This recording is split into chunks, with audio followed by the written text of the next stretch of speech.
All right, guys, we're sitting with Yard Act right now. Misty Fields, it's Friday. You guys are about to play tonight.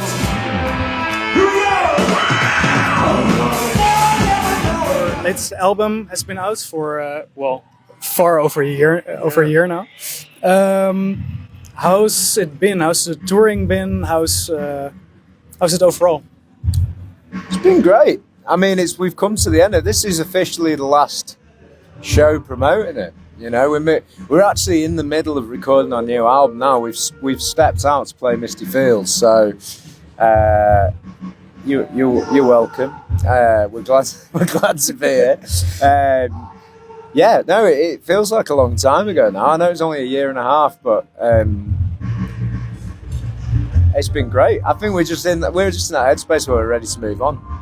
So you guys are on a break for 5 weeks from touring at least, and then you're going to record the new album. Is there anything we can expect from that?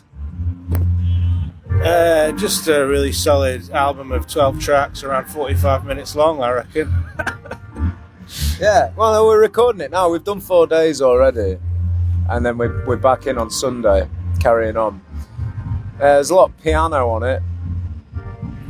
We're working with a producer called Justin Moldal Johnson, and he's pushing us to get freakier than we've been before. So there's a lot of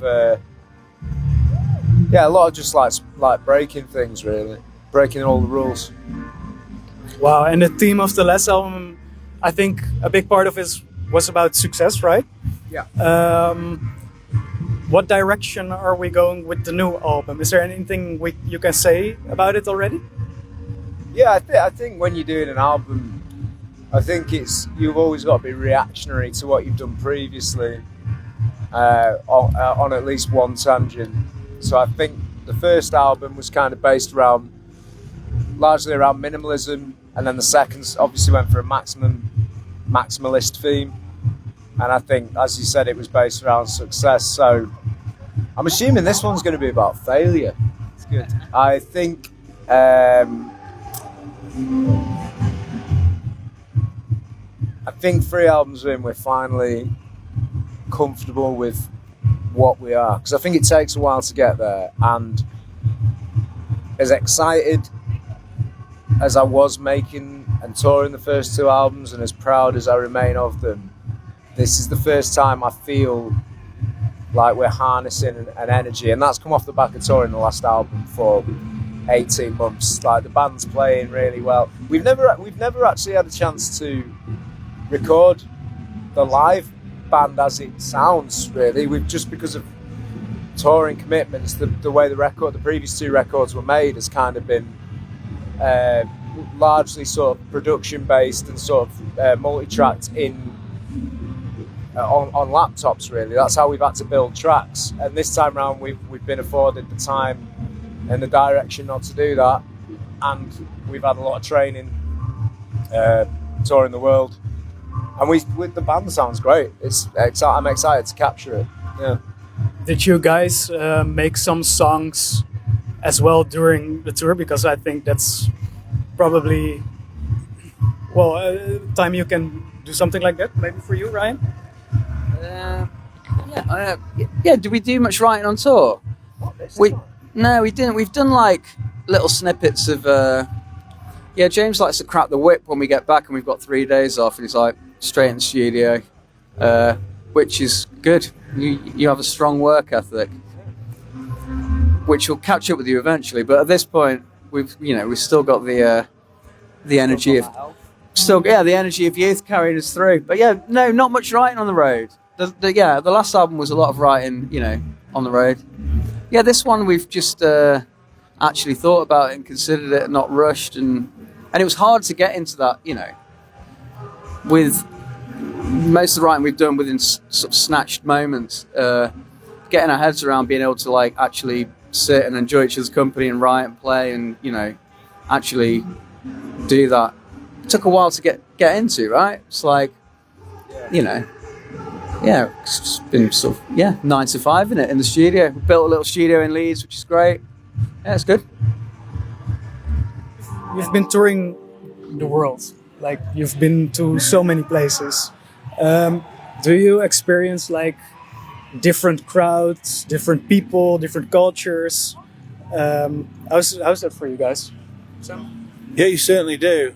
There's a stereotype about Japanese audiences in English music that they're quite staid and they sit down and they clap politely, and it turns out that's just not the case at all. They're the strongest, vibiest. Almost feels a bit like a fan club. I mean, they do that with every band, but that's just like what it feels like a little bit. We really like this one in Hong Kong. That crowd was absolutely mental. I don't know what was going on that day, but they were like a unit. They did literally anything James asked. What did you ask? Just for them to wave their hands from side to side, and they did it like a metronome. It was cool. Very precise. Yeah, mainly hand waving. That was it. Really. No, they were good. They were a wild crowd, and like the whole like the harbour was behind us. You could see like you could see the skyline of Hong Kong while we were playing in this harbour. It was beautiful. It was an amazing festival. That really cool. Do you prefer playing outside or inside? It depends what time. I think if you're on an outdoor stage in the right environment, I think last year we were kind of landing a lot of those sort of mid-afternoon on the main stage slots last year, and they're the hardest, they're the toughest gigs, because like you've not got the audience to fill that space, so you're kind of trying to bring people on board, but the conditions are against you. Like it's not as immediately connected. What I loved about those slots, they're the only ones where you can legit wear sunglasses on stage and not look like a knobhead. Yeah. And I quite like doing that. And catering's still open when you finish. Yeah. Yeah. So there are upsides to those slots. Yeah. I reckon I could list every Netherlands gig we've done. Yeah, your memory for this stuff's really good. We were talking about this the other day. You can remember details. Like I'll be frank. Like it sort of blends into one for me a little bit sometimes. Just shows like what we're bookmarking and what we're noticing. Yeah. I think I'm a bit like tunnel vision when we play these. Yeah. And do you want me to name every Netherlands show? Well, I would love to know what has been your favorite show to play. In the Netherlands? Yeah. That Paradiso show last year was wicked. We also had a really good one at Down the Rabbit Hole last year. And also, I mean, it was quite hard. I don't know. The one we did in Nijmegen was amazing. Doornroosje, probably. Yeah, that was the one. Yeah, that was the day after Paradiso. Both those shows back to back were really exciting. Down the Rabbit Hole was wicked. We had a really good one. It was a tough show, but by the end of it, we got there. We opened for Jack White at the AFAS Arena in Amsterdam, and we're playing there again in October and November with the Hives. So yeah, because are you guys excited for it? Yeah, very. Yeah, love that band. We watched them in Mexico, 2023. Yeah, and yeah, if we're gonna do shows with other bands, the benefit for me is like, what can I learn from them? And I think they're the masters of putting on a show and leaning into it and understanding what an audience wants and how to make an audience happy on their terms. And so I will be studying Pele every night and figuring out, trying my hardest to upstage them a little bit. We're not going to give them an easy run. You know, they're good. They're really good, and I love that band. And I've loved them for a long time, so I'm up for the challenge. Yeah. Wow, that sounds amazing. Yeah, it's going to be fun.